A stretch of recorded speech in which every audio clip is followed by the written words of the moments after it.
l'actu sur King FM. Bonjour et bienvenue à toutes et à tous. Les brèves à la présentation Penda Badji, la partie technique assurée par Daouda Gueye.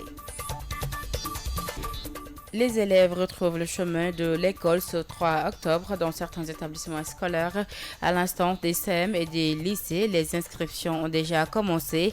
Dans d'autres écoles, les académies suffiront de leur incapacité à prendre toutes les dispositions nécessaires pour un démarrage effectif des cours. Ainsi, avec les nombreux manquements notés, le Témoin informe que le concept Ubitei Djangtei sera mis à rude épreuve.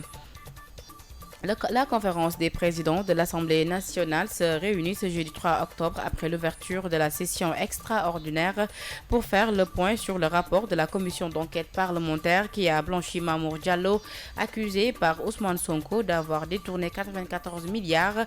Selon Libération, la dite conférence va aussi fixer la date de la plénière à l'occasion de laquelle le rapport de la commission d'enquête va être rendu public. Drame à Thiès, une femme a perdu la vie durant la nuit du 2 au 3 octobre 2019 suite aux fortes pluies accompagnées de vents violents qui se sont abattus sur le territoire sénégalais.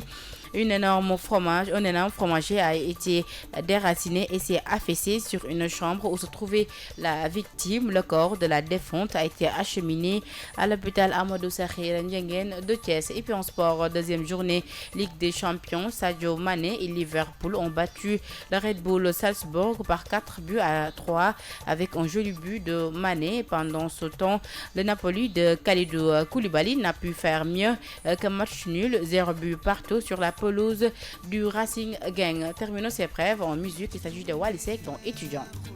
C'était à l'instant Étudiant de Wally Seck. La version Wolof, c'est tout de suite.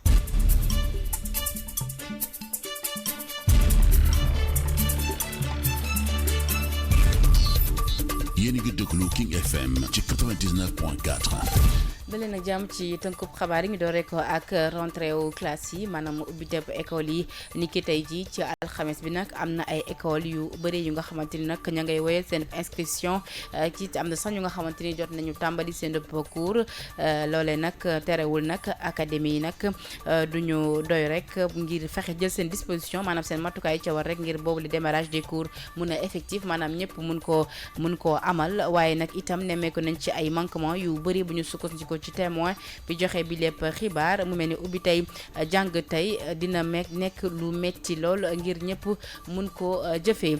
Conférence des présidents de l'Assemblée nationale dinañ ko amal ni ki tey gi ci alxames bi yem ak ñetti fan ci weeru octobre ginnaaw ubbi tepp session extraordinaire ñeel rek commission d'enquête parlementaire bi nga xamante ni dafa tegg bépp tuuma ci kaw Mamour Diallo bi nga xamante Ousmane Sonko da ko tuumaloon ni dafa rek daal di sàcc lu toll ci 94 milliards bu ñu sukkandikoo nag ci Libération. Conférence boobu itam dina tax ba ñu mën a fixer date bi nga xamante ni plénière bi dinañ ko amal.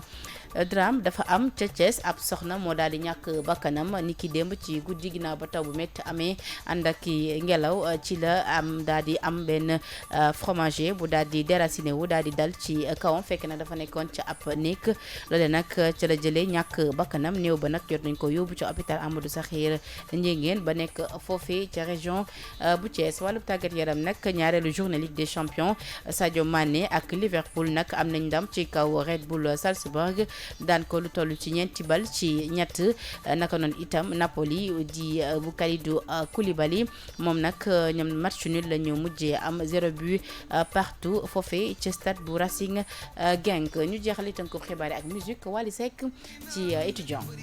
doonoon Étudiant bu Wally Balago Seck fii la ñuy yem ak yéen ci tënkub xabaar yi ci kanam tuuti yem ak midi dinañ ñëw ak yéen ci midi culture ànd ci ak Serigne Saliou Seck jërë ngeen jëf.